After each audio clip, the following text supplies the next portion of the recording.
The phone shattered the silence at 2:07 a.m., pulling Marcus Chen from the thin sleep he'd finally found after his daughter's fever broke. His heart hammered as he fumbled for it in the darkness. Middle of the night calls meant emergencies, always emergencies. His ex-wife, his mother, the hospital. His hand trembled as he answered. "Thank God," a woman's voice cracked through tears. "Please come." "I can't. I don't know what to do. The address is 1247 Riverside Drive.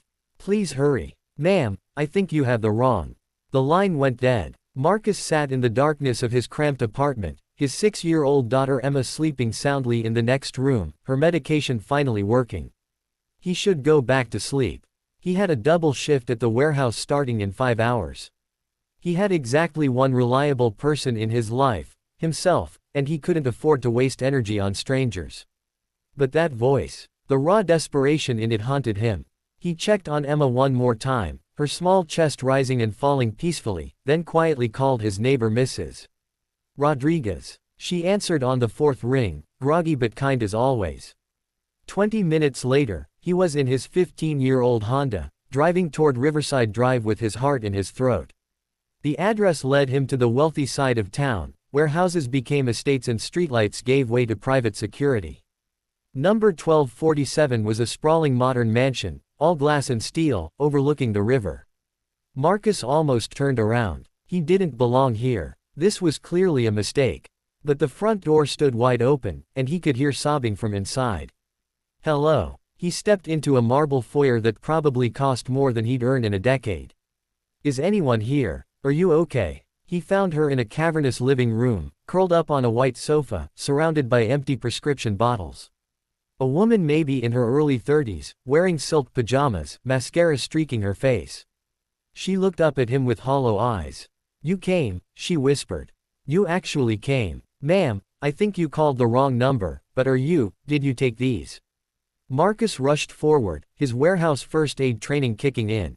He grabbed the bottles, checking labels and dates, his pulse racing. "I wanted to," she said softly.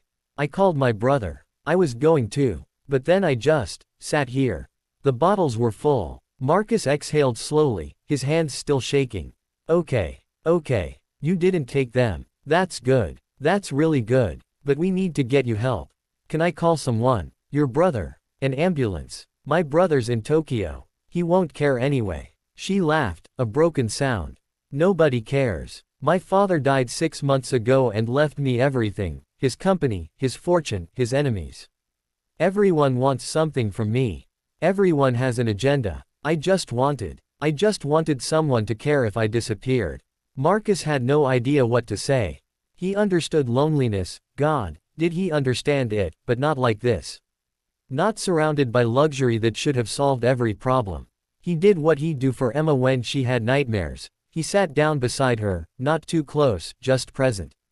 "I'm Marcus," he said quietly. "And I'm here. I don't know why you called my number, but I'm here now, and I'm not leaving until I know you're safe." Her eyes met his, searching for something.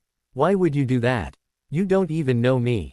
"Because you needed someone." He shrugged, his voice rough with emotion.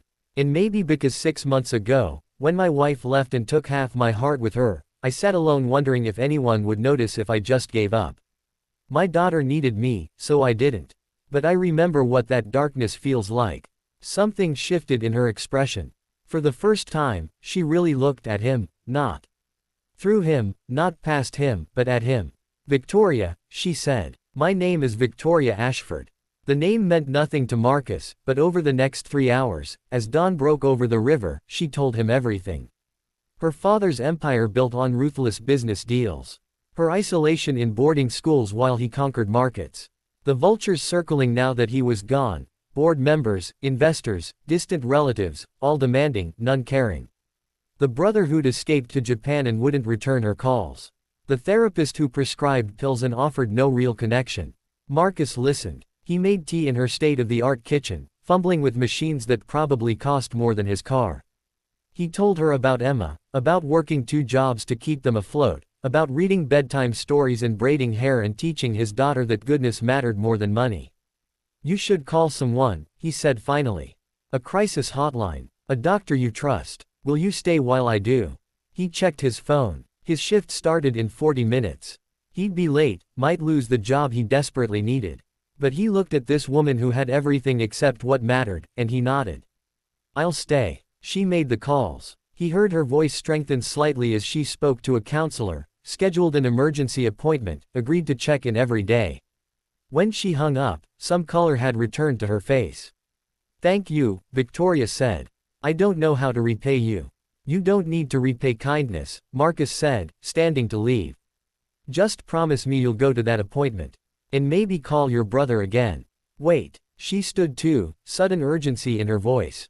"I know this will sound crazy, but my father's company needs someone to run community outreach.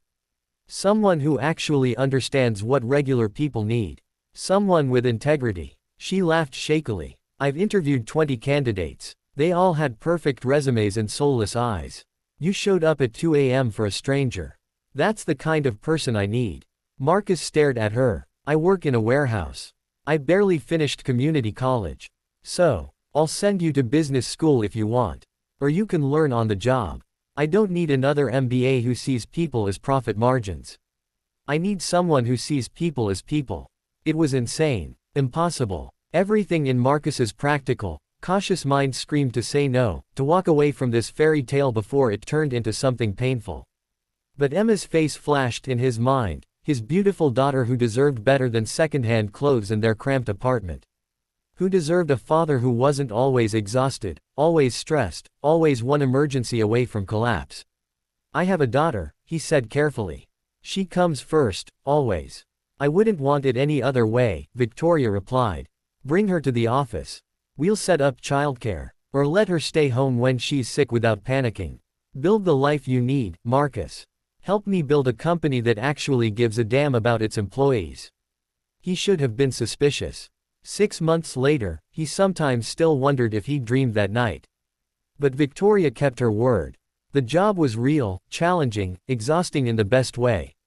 He helped restructure Ashford Industries' charitable foundation, implemented family leave policies, created mentorship programs for single parents trying to get back on their feet, everything he'd wished existed when he was drowning. Emma thrived with stability, her health improving, her smile constant. And Victoria became something Marcus never expected, a friend. A real one, who came to Emma's school plays and taught her about art museums and called Marcus at midnight not in crisis but just to talk about books or share a joke. The board members who'd hoped to manipulate the grieving heiress found themselves outmaneuvered by Victoria's newfound strength and Marcus's grounded wisdom. Her brother came home for Christmas, reconciliation slowly building. The mansion filled with laughter, Emma's giggles, Victoria's genuine smile, the sound of people who'd been lonely learning what family could mean. On the anniversary of that 2 a.m. phone call, Victoria found Marcus in his office, staring at the river beyond the window. "Wrong number," she said softly, standing beside him. "Best mistake of my life," he replied. "Mine too." She squeezed his shoulder. "Thank you for showing up. Thank you for asking me to stay." Some miracles, Marcus had learned, start with darkness and desperation. But they become something beautiful when people choose kindness over convenience, connection over self-protection, and each other over loneliness. He'd answered a wrong number and found everything right.